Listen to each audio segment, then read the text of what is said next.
Well, yes and no. No, in the sense that I was a journalist. I was a journalist by training, and I've always believed in journalistic dissemination, like what we're doing now.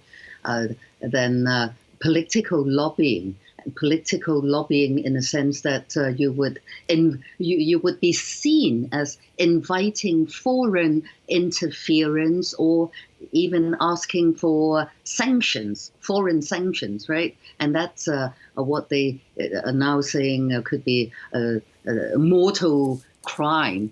But yes, because the new law is all subject to their interpretation. And so it really depends on what they want to catch you and then claim what the crime you have committed. So we're sort of in limbo. We don't know what to say, what to think, even at the moment. So we saw earlier that the prominent activist Nathan Law in our report has fled Hong Kong. Has Beijing now succeeded in scaring off activists who've been campaigning for Hong Kong to remain democratic?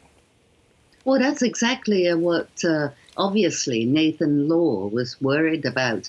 And as a result, he would decide to quit Hong Kong because he was active on the political lobbying front. And Beijing would turn around and say, you've been seeking foreign interference in China's domestic affairs, and that's a national security offense, a crime. And so that's it. It's so traumatizing. This is so saddening that a city called Hong Kong used to be quite so vibrant, cannot even keep a young, vibrant member of its community. And speaking of young activists, Joshua Wong tweeted that this is the beginning of the end for Hong Kong that the world had known before. Is that the case as far as you are concerned? Will this set Hong Kong on a very different path, an irreversible path in the future? It seems rather irreversible at the moment. And this line, this is the end, this is the beginning of the end of Hong Kong.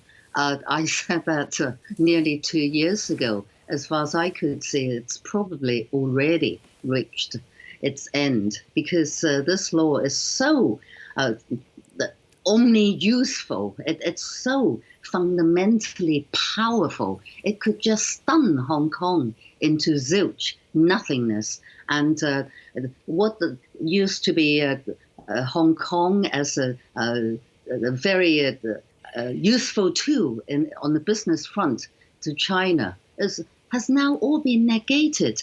We were popular when it comes to China trade, China business, because in Hong Kong you have rule of law and you have free flow of information. But this new law now seems to be hitting very hard on both the